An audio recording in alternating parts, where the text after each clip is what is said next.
नमस्कार दोस्तों, आप सभी का स्वागत है हमारे YouTube channel BCS basic physics में। आज के इस वीडियो में हम कक्षा 11 का एक टॉपिक लेकर चल रहे हैं, यांत्रिक ऊर्जा। जो हमारी पाठ्य पुस्तक है NCERT की पाठ्य पुस्तक, उसमें जो 6th चैप्टर है कार्य ऊर्जा एवं शक्ति, उसमें आज हम देखेंगे यांत्रिक ऊर्जा क्या है, यांत्रिक ऊर्जा किसे कहते हैं। इस वीडियो में आप यांत्रिक ऊर्जा संरक्षण और यांत्रिक ऊर्जा संरक्षण पर आधारित एक एग्जाम्पल देखने वाले हैं कि जब हम किसी वस्तु को स्वतंत्रता पूर्वक गिराएं तो उसके गिरने की प्रत्येक बिंदु पर यांत्रिक ऊर्जा है वो स्थिर रहती है, कांस्टेंट रहती है, संरक्षित रहती है। दोस्तों, सबसे पहले हम बात करते हैं यांत्रिक ऊर्जा किसे कहते हैं। तो यदि किसी पिंड की गतिज ऊर्जा तथा स्थितिज ऊर्जा का जो योग होता है उसको हम यांत्रिक ऊर्जा कहते हैं। तो देखिए दोस्तों, किससे कहते हैं, होती क्या है वो समझ लेंगे कि किसी पिंड आप ले लीजिए, या हम कह सकते हैं वस्तु, किसी पिंड या वस्तु की गतिज ऊर्जा एवं स्थितिज ऊर्जा, गतिज ऊर्जा एवं स्थितिज ऊर्जा का जो योग है का योग यांत्रिक ऊर्जा कहलाता है। यांत्रिक ऊर्जा कहलाता है। यहां पर आप देखिए, इसको इस तरीके से भी कह सकते हैं कि जो निकाय है या पिंड है उसकी जो कुल ऊर्जा होती है उसको हम यांत्रिक ऊर्जा कहते हैं, मैकेनिकल एनर्जी कहते हैं। दोस्तों, तो यहां पर आप यांत्रिक ऊर्जा को इस तरीके से पुट कर सकते हैं। यांत्रिक ऊर्जा को हम ई से पुट करते हैं दोस्तों, जो कि गतिज ऊर्जा जिसको हम काइनेटिक एनर्जी कहते हैं, कैसे लिखा जाता है, तथा स्थितिज ऊर्जा जिसको हम पोटेंशियल एनर्जी कहते हैं, यू से लिखा जाता है। इन दोनों के योग के बराबर होती है। ये दोस्तों आप लोग अच्छे से समझ लेंगे, ध्यान में रखेंगे कि जो यांत्रिक ऊर्जा होती है ई बराबर होता है K प्लस यू। अब हम बात करते हैं यांत्रिक ऊर्जा संरक्षण की। यांत्रिक ऊर्जा संरक्षण की कि यांत्रिक ऊर्जा संरक्षण क्या है। यांत्रिक ऊर्जा संरक्षण नियम, देखिए दोस्तों, ये नियम ये कहता है कि किसी पिंड के लिए, वस्तु के लिए जो कुल ऊर्जा होती है, उसकी कुल यांत्रिक ऊर्जा है वो नियत रहती है, कांस्टेंट रहती है। किसी प्रक्रिया में, घटना के अंदर जो यांत्रिक ऊर्जा है वो नियत रहती है। इसका मतलब ये भी कह सकते हैं कि जो गतिज ऊर्जा तथा स्थितिज ऊर्जा है उनका योग कांस्टेंट रहता है। तो कि किसी, तो देखिए दोस्तों, इस नियम के अनुसार, ये नियम क्या कहता है, इस नियम के अनुसार देखिए दोस्तों, अन्य ऊर्जाएं हम गौण लेकर चल रहे हैं, नगण्य लेकर चल रहे हैं। तो किसी घटना में, यांत्रिकी की किसी घटना में पिंड या जो वस्तु आपने ली है, वस्तु की यांत्रिक ऊर्जा, मैकेनिकल एनर्जी कांस्टेंट रहती है, यांत्रिक ऊर्जा नियत रहती है, नियत रहती है। इसको हम इस तरीके से भी कह सकते हैं दोस्तों, अर्थात किसी वस्तु की स्थितिज ऊर्जा व गतिज ऊर्जा का योग नियत रहता है। किसी वस्तु की स्थितिज ऊर्जा एवं गतिज ऊर्जा, स्थितिज ऊर्जा एवं गतिज ऊर्जा का योग नियत रहता है, कांस्टेंट रहता है।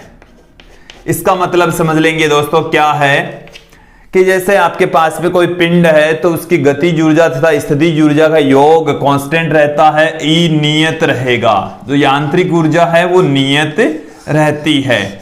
अब यांत्रिक ऊर्जा नियत रहने का मतलब यह है कि K प्लस यू मतलब गतिज ऊर्जा तथा स्थितिज ऊर्जा का जो योग है वो कांस्टेंट रहेगा, नियत रहेगा, स्थिर रहता है। दोस्तों, इसका मतलब ये हुआ कि यदि गतिज ऊर्जा बढ़ जाती है तो स्थितिज ऊर्जा घट जाएगी, बट इन दोनों का जो योग है वो कांस्टेंट रहेगा, नियत रहेगा दोस्तों। यदि गतिज ऊर्जा घट जाती है तो स्थितिज ऊर्जा बढ़ जाएगी, बट इन दोनों का जो योग है वो कांस्टेंट रहेगा, नियत रहेगा, और यही है यांत्रिक ऊर्जा संरक्षण नियम। तो देखिए दोस्तों, यदि हम ऊष्मीय ऊर्जा, प्रकाश ऊर्जा को नगण्य मानकर चलें कि किसी यांत्रिकी की घटना में ये ऊर्जाएं हम लेकर ही नहीं चलते हैं, तो स्थितिज ऊर्जा तथा गतिज ऊर्जा है उसका योग नियत रहता है, कांस्टेंट रहता है, और उसी को हम यांत्रिक ऊर्जा संरक्षण नियम कहते हैं दोस्तों। अब हम एक एग्जाम्पल लेकर चलेंगे और उस एग्जाम्पल के जरिए यहां पर आप लोगों को समझाएंगे कि उस संपूर्ण घटना में जो यांत्रिक ऊर्जा है वो नियत रहती है, कांस्टेंट रहती है, यांत्रिक ऊर्जा संरक्षण नियम लागू होता है। यहां पर जो एग्जाम्पल हम ले रहे हैं दोस्तों वो एग्जाम्पल है कि यदि हम किसी पिंड को स्वतंत्रता पूर्वक यदि हम गिरा दें तो उस गति के दौरान, संपूर्ण गति के दौरान जो पिंड है उसकी यांत्रिक ऊर्जा नियत रहती है, कांस्टेंट रहती है दोस्तों। अब यहां पर हम एक एग्जाम्पल देखेंगे दोस्तों। अब हम बात करते हैं कि यदि कोई पिंड स्वतंत्रता पूर्वक गिर रहा है तो उसमें यांत्रिक ऊर्जा किस प्रकार से संरक्षित रहती है। मैं यहां पर एक स्मॉल m द्रव्यमान वाला पिंड ले लेता हूं और उसको हम स्वतंत्रता पूर्वक स्मॉल h ऊंचाई से गिरा रहे हैं दोस्तों। यहां पर ये समझ लेंगे कि जो धरातल है, पृथ्वी है, उससे यहां की जो ऊंचाई है वो स्मॉल h है। हमने इस पिंड को स्वतंत्रता पूर्वक गिराया है। इस वाले बिंदु को हम नाम दे देते हैं A, और बीच में हम एक बिंदु और ले लेते हैं B, और धरातल पर, पृथ्वी के ऊपर हम एक अन्य बिंदु ले लेते हैं C। यहां पर यदि हम स्वतंत्रता पूर्वक गिरा रहे हैं दोस्तों तो जो पिंड का वेग है वो है यहां पर 0। देखिए दोस्तों, प्रारंभिक वेग इस संपूर्ण गति के लिए जो प्रारंभिक वेग है दोस्तों वो है 0। पिंड का जो द्रव्यमान है वो हम लेकर चल रहे हैं स्मॉल m, स्वतंत्रता पूर्वक गिरा रहे हैं इसलिए प्रारंभिक वेग 0 है। यहां पर जो अंतिम वेग है वो भी 0 है। यहां पर बिंदु B पर आते ही जो वेग है दोस्तों वो हम VB कंसीडर कर लेते हैं, और इस बिंदु पर जो वेग है उसको हम VC से पुट कर देते हैं दोस्तों। हम यहां पर यह भी पुट कर लेंगे या मान लेंगे कि बिंदु A से जो B तक की दूरी है वो स्मॉल अक्स है, तो B से C तक की जो दूरी है वो h माइनस अक्स रह जाएगी दोस्तों। आप इस डायग्राम को अच्छे से समझ लेंगे। हम बिंदु A, B और C पर यांत्रिक ऊर्जा देखेंगे, मतलब गतिज ऊर्जा तथा स्थितिज ऊर्जा का योग देखेंगे बिंदु A पर, B पर और C पर। यदि तीनों जगह पर A, B, C बिंदु पर यदि यांत्रिक ऊर्जा इक्वल प्राप्त होती है तो हम कह देंगे कि संपूर्ण गति के दौरान यांत्रिक ऊर्जा संरक्षित रहती है दोस्तों। सर्वप्रथम हम बात करते हैं बिंदु A पर। तो बिंदु A के ऊपर हम कुल ऊर्जा यहां पर देखेंगे दोस्तों। तो बिंदु A पर जो कुल ऊर्जा है, यांत्रिक ऊर्जा है, उसको हम EA से पुट कर दें, जो कि KA प्लस में UA के बराबर होगी। मतलब A बिंदु पर गतिज ऊर्जा, A बिंदु पर स्थितिज ऊर्जा के योग के बराबर। इसको मैं देता हूं इक्वेशन नंबर 1। यहां से गतिज ऊर्जा, सबसे पहले तो हम बिंदु A पर जो गतिज ऊर्जा है KA ज्ञात करते हैं। देखिए दोस्तों, बिंदु A के ऊपर पिंड का जो वेग है वो 0 है, इसलिए इसकी जो गतिज ऊर्जा है वो भी 0 होगी। और जो स्थितिज ऊर्जा है, अब स्थितिज ऊर्जा की वैल्यू फाइंड आउट करते हैं दोस्तों। गुरुत्वीय जो स्थितिज ऊर्जा होती है वो होती है mgh। तो धरातल से यहां से जो ऊंचाई है वो यदि स्मॉल h है तो इसकी जो स्थितिज ऊर्जा होगी वो mgh के इक्वल होगी। और इन दोनों का मान उठाकर दोस्तों हम यदि क्वेश्चन नंबर 1 में पुट कर दें तो हमारे पास में EA की वैल्यू निकल कर आ जाएगी। K की वैल्यू 0, तो UA का जो भी मान होगा वो ही EA का मान होगा। बिंदु A के ऊपर ये यांत्रिक ऊर्जा है जो कि दोस्तों हमारे पास में यहां पर mgh प्राप्त हो गई है। यहां तक आप लोगों को समझ में आ गया होगा कि बिंदु ए पर जो कुल ऊर्जा है वो यांत्रिक ऊर्जा के बराबर होती है। अब जो पिंड है वो बिंदु ए से नीचे की ओर आ रहा है, तो जो पृथ्वी की सतह से डिस्टेंस है वो तो कम होती जा रही है, बट पिंड का जो वेग है वो लगातार बढ़ रहा है। तो गतिज ऊर्जा बढ़ रही है जबकि स्थितिज ऊर्जा यहां पर लगातार कंटिन्यूअसली घट रही है दोस्तों। तो हम बात करते हैं फिर बिंदु बी पर। तो बिंदु बी पर दोस्तों क्या होता है, बिंदु बी पर जो गतिज ऊर्जा और स्थितिज ऊर्जा का योग है वो है EB। अब यहां पर हम इनकी वैल्यू यहां पर फाइंड आउट कर लेंगे दोस्तों। तो इसको मैं देता हूं क्वेश्चन नंबर 3। सबसे पहले हम बात करते हैं कि अक्ष दूरी तय करने के पश्चात जो बिंदु बी प्राप्त होता है उस पर इसकी वेलोसिटी क्या है, और वेलोसिटी की सहायता से ही हम गतिज ऊर्जा फाइंड आउट करेंगे दोस्तों। तो यहां पर देखिए दोस्तों, गति के तीसरे समीकरण से, गति के तृतीय समीकरण से जो गति का तीसरा समीकरण है वो क्या है, पहले मैं आप लोगों को बता दूं। v स्क्वायर बराबर होता है u स्क्वायर प्लस 2as। तो यहां पर v स्क्वायर तो है बिंदु b पर वेलोसिटी, तो उसको हम vb से लिख रहे हैं। तो vb का स्क्वायर बराबर u स्क्वायर, u का मान यहां पर प्रारंभिक वेग इसका 0 है, फिर प्लस में 2 ए के स्थान पर g और s के स्थान का मतलब हो गया कि इसके द्वारा तय की गई दूरी जो कि अक्ष है दोस्तों। तो यहां से v स्क्वायर vb स्क्वायर की जो वैल्यू है 2g अक्ष के इक्वल आ गई है। हमें वैल्यू चाहिए kb की। जो kb है गतिज ऊर्जा जो कि 1/2 m vb स्क्वायर के बराबर होती है, और यहां से आप दोस्तों vb स्क्वायर का मान पुट कर देंगे तो 1/2 m vb स्क्वायर का मान कितना है दोस्तों 2g अक्ष। 2g अक्ष तो 2 से 2 कैंसिल हो गया। kb बिंदु b पर गतिज ऊर्जा है जो कि mg अक्ष प्राप्त हो गई है। इसी प्रकार से स्थितिज ऊर्जा भी हम यहां पर देखेंगे। स्थितिज ऊर्जा को हम ub से पुट कर रहे हैं। ub कितना होगा दोस्तों, यहां पर ub समझ लेंगे mgh होता है। h के स्थान पर अब जो हाइट है पृथ्वी की सतह से h माइनस अक्ष रह गई है, तो mg और हाइट रह गई है अक्ष h माइनस अक्ष। फिर हम बात करते हैं कुल ऊर्जा की। तो समीकरण 3 से अब देखेंगे, समीकरण 3 से। तो समीकरण 3 से अब देखिए दोस्तों क्या आपके पास में निकल कर आ रहा है। ये हमारे पास में समीकरण 3 है।